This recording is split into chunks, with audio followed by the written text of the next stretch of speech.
راش رمضان مرحبا میاشت د قرآن مرحبا میاشت د قرآن مرحبا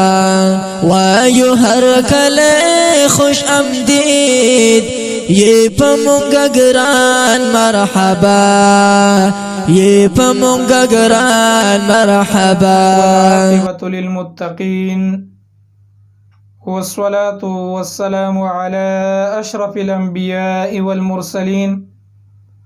نبينا محمد وعلى آله وصحبه أجمعين أما بعد قال الله تبارك وتعالى يا أيها الذين آمنوا كتب عليكم الصيام زمال دين اسلام محترم و معزز و مسلمانانو د روجي د وجوب شرایط یعنی پچا باندې روجا لازم او ضروری ده د دې لپاره یو څو شرطونه دي په هغه شرطونو کې اولنې شرط اسلام دی څوک چې مسلمان وي چا کې چې اسلام وي په هغه باندې روجا نیول لازم او ضروری ده هغه به خامخا روجي نیسي د دې د وجه نه قرآن کریم کې الله رب العالمین اول مسلمانان مخاطب کړي الله رب العالمین فرمای یا ایها الذین آمنو ای هغه کسانو چې ایمان راوړي ای مسلمانانو په دې آیات کې الله رب العالمین اول مؤمنان او مسلمانان مخاطب کړي او د دې نه بعد ورته د روزې د فرضیت متعلق فرمایي کتب علیکم الصیام په تاسو باندې روزې فرض کړې شوي دي نو د روزې فرضیت او د روزې د وجوب د لپاره پیلنې شرط اسلام دی څوک چې مسلمان وي نو په هغه باندې روزې نیول لازم او ضروری دي هغه به خامخا روزې نیسي د روزې د وجوب د لپاره دویم شرط هغه بلوغ دی کله چې یو ماشوم بالغ شي ماشوم بلوغت ته ورسي نو په هغه باندې روزې فرض شي اگر که په وخت د ماشومتوب کې په هغه باندې روزې فرض نه وي ځکه د ماشومانو ګناهونه الله رب العالمین نه لیکي که چېرته ماشومان نیکۍ کوي نو الله رب العالمین د ماشومانو نیکیانې لیکي او مور او پلار ته هم د هغه نیکیانو اجر ورکوي کله چې ماشومان عبادتونه کوي الله رب العالمین ماشومانو ته هم د عبادتونو اجر ورکوي او د هغې مور او پلار ته هم اجر ورکوي خو ګناه یې نه لیکلی کېږي د دې د وجه نه صحابه کرامو د هغوی ماشومانو به هم روزې نیولې او هغوی به هم د خپلو ماشومانو تربیت کو په ماشومانو به روزې نیولې باید چې دوی د روزو سره عادت شي موږ او تاسو لم پکار دي چې موږ او تاسو خپلو ماشومانو باندې د دې تربیت وکړو خپل ماشومان داسې د عبادتونو سره ټریننګ کو کله چې موږ خپل ماشومان د روزې سره ټریننګ کړه او د دې عبادت سره هم ټریننګ کړه چې په دې کې ډیره مجاهدی نو دا ماشومان به د عبادتو سره آشنا شي چې غټ شي په خپل به دوی عبادتونه کوي ځکه ورکوټي والی کې به دوی ټریننګ شوي نو د دې د وجه نه په ماشوم باندې روزې فرض نه دي خو چې کله بالغ شي بلوغت ته ورسي نو په هغه باندې روزې فرض شي حدیث کې راځي د الله رسول صلی الله علیه وسلم فرمایي رفع القلم عن ثلاث زما د امت د درې قسمه خلکو نه الله رب العالمین قلم اوچت کړی دی مرفوع القلم دی هغه خلک ګناهونه الله رب العالمین نه لیکي په هغه دریو کسانو کې یو کس وعن الصغیر حتی یکبر او د ماشوم نه الله رب العالمین قلم اوچت کړی دی ماشوم مکلف نه دی تر هغې پورې چې دا لوی نشي غټ نشي نو د دې د وجه نه په ماشوم باندې روزې فرض نه دي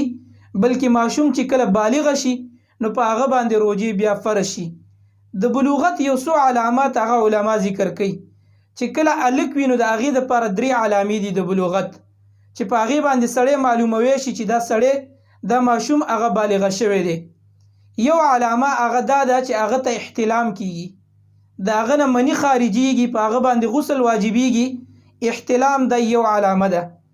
دویمه علامه هغه دا چې د نامه نه لاندې اخته راوخیږي او دریمه علامه که چېرته احتلام هم ورته نه کیږي د نامه نه لاندې اختم نه وي نو بیا د عمر قید ورته علماو لګولی دی چې 15 کالو ته ورسي اگر چې بعضې علماو 18 کاله یاد کړي دي چا څه یاد کړي دي خو لیکن بهتره او غوره خبره دا ده چې 15 کالو ته ورسي او د دې دلیل عبدالله ابن عمر رضی الله تعالی عنهما وی زه د الله د رسول خوا ته راغلم د جنگ احد په موقع باندې او ما د الله د رسول نه اجازه غوښتل چې د الله رسوله زه به تاسو سره ماشوم دی خو د جنگ سره دومره مینه ده د جهاد سره دومره مینه ده. عبدالله ابن عمر رضی الله تعالی عنهما فرمایي ما د الله رسول ته وفرمایل چې زه به تاسو سره په دې جنگ کې شریک شم ما ته اجازه راکړئ خو د الله رسول صلی الله علیه وسلم ما ته اجازه را نه کړه ځکه چې زه په هغه وخت کې ماشوم او زما عمر 14 کاله په بل کال باندې د غزوه خندق په موقع باندې زه راغلم او ما د الله د رسول نه اجازه غوښتل چې د الله رسوله مونږ ته اجازه راکړي چې مونږ تاسو سره په دې غزا کې شریک شو. زما عمر بیا په بل کال باندې 15 کالو ته رسیدلی و د الله رسول راته اجازه راکړه او زه په دغه غزا کې شریک شوم. نو په 15 کالو عمر کې د الله رسول دغه صحابي عبدالله ابن عمر رضی الله عنه جنگ کې ځان سره شریک کړي. نو د دې د وجه نه د بلوغت علامه علماو دا مقرره کړي چې 15 کاله بلکې زه وایم دا هم ډیر دي ځکه نن سبا دور داسې دی چې خوراکونه هغه د مسالو والا دي ګرم دي نو بلوغت هغه د انسان ډیر زر راځي چې د دې نه هم کم شي نو ډیره بهتره ده. خو به هرحال علماو 15 کاله عمر لیکلی او که چېرته جنۍ نو د هغې دپاره 4 علامې علماو ذکر کړي دي. 3 دا علامې چې دا کم دي هلک دپاره دي احتلام راتلل د نامه لاندې اخته او دغه شانتي 15 کاله او 4 علامه د جنۍ دپاره هغه د حیض راتګ. نو د دې د وجې نه د روجې د وجوب دپاره 2م شرط هغه بلوغت دی. د روجې د وجوب دپاره 3م شرط هغه عقل دی چې د سړي عقل برابري سړی لیونی نه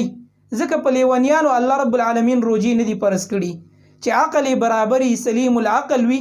نو په هغه باندې الله رب العالمین روجې فرض کړي دي. کوم حدیث چې ما مخکې بیان کړه چې د الله رسول صلی الله علیه وسلم فرمایي رفع القلم عن 3 زما د امت د 3 کسانو نه الله رب العالمین قلم اوچت کړي په هغه 3 کسانو کې یو وعن المجنون حتى يعقل الله رب العالمین د لیونینا مجنون نه چې د چا عقل صحیح نه عقل خرابي الله رب العالمین دا غنم قلم اوچت کړي دا غونه الله رب العالمین نه لیکي. نو د روجې د وجوب د پاره 3م شرط هغه عقل دی. د روجې د وجوب د پاره 4م شرط هغه قدرت دی چې یو انسان به د روجې نیولو طاقت هم لري په هغه کې به د روجې نیولو طاقت او وسعت او قدرت وي. که یو سړی دی هغه د روجې نیولو طاقت نه لري نو په هغه باندې روجه لازم او ضروری نه ده بلکې روجه په هغه چا باندې لازم او ضروری ده چې هغه کې د روجې نیولو طاقت وي. که چېرته طاقت پکې نه وي بیمار وي نو بیا بیماری زما محترمو 2 قسمه ده. یو قسم بیماری داسې ده چې هغه عارضي بیماری بعد کې ټیک شي نو د هغې دپاره دا حکم دی چې دا به دوباره قضایي راوړي. الله رب العالمین قرآن کریم کې فرمایي فمن كان منكم مريضا او على سفر فعدة من ایام اخر څوک چې په تاسو کې بیمار وي یا په سفر کې وي او بیماری داسې بیماری وي چې بعد کې ټیک شي نو الله رب العالمین فرمایي فعدة من ایام اخر دا به د خپل روجو فرضي روجو قضایي راوړي په نورو ورځو کې چې کله برابر شي. او دغه شانتي که چېرته عارضي بیماری نه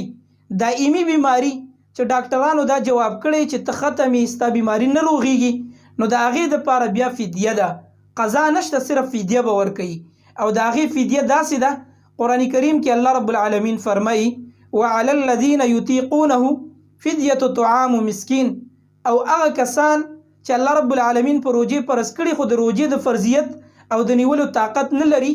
دائمي بیماران دي فدیة طعام مسکین په هغې باندې د یو مسکین طعام هغه ورکول لازم دي. فدیه څومره ده؟ یو مسکین ته خوراک ورکول دا د یو روجې فدیه ده. او دغه شانتي بعضې داسې بوډاګان چې هغوی بیخي کمزوري شوي شیخ فانی چې ورته ویلی کېږي د روجې نیولو طاقت نه لري ډېر کمزوري نو هغه هم په دې آیات کې داخل دي. عبدالله ابن عباس رضی الله تعالی عنهما به فرمایل وایي دا آیات د شیخ فانی د بوډا متعلق نازل شوی دی. کوم بوډا چې د روجې نیولو طاقت نه لري ډېر کمزوری وایي دا آیات د هغې متعلق نازل شوی دی. نو د دې د وجې نه کوم بوډا چې د روجې د نیولو طاقت نه لري نو د هغه دپاره هم فدیه ده هغه به هم فدیه ورکوي. او فدیه څومره ده مخکې آیات کې چې بیان شو وعلى الذين يطيقونه فدیة طعام مسکین د یو روجې فدیه یو مسکین ته طعام ورکول دي. دغه شانتې زما محترمو د روجې دپاره څلورم پنځم شرط هغه دا دی، د روجې د وجوب دپاره پنځم شرط هغه اقامت دی، چې سړی به په خپل کور کې، په خپله علاقه کې به، په خپل کلي کې به مسافر بنئ، نو په هغه باندې روجه نیول لازم او ضروري دي. که چېرته مسافر وي نو بیا ورته رخصت دی. قرآن کریم کې الله رب العالمین فرمایي فمن کان منکم مریضا او علی سفر، څوک چې په تاسو کې بیمار وي یا په سفر کې مسافر وي نو هغه دی خیر د روجې نه نیسي، رخصت ورته شته، خو فعدة من ایام اخر، په نورو ورځو کې به بیا د دې قضایي راوړي. کله چې د سفر نه واپس راشي نو دا به د دې خوړلی شوو روجو قضایي راوړي. د دې د وجې نه دا 5 شرطونه چې په چا کې راشي په هغه باندې روجه لازم او ضروري شي. پهلنی شرط مسلمان وي، دویم شرط بالغ وي، دریم شرط عاقل وي، څلورم شرط قادر وي، قدرت لري په دې باندې، طاقت وي، او پنځم شرط مقیم وي. نو چې دا په چا کې راشي په هغه 5 شرطونو کې چې دا په چا کې راشي نو په هغه باندې روجه نیول لازم او ضروري دي. الله رب العالمین نه دعا ده چې الله رب العالمین دې موږ کې اخلاص را پیدا کړي. د رحمت میاشتا د مغفرت میاشتا او نه د خلاصي سبب ته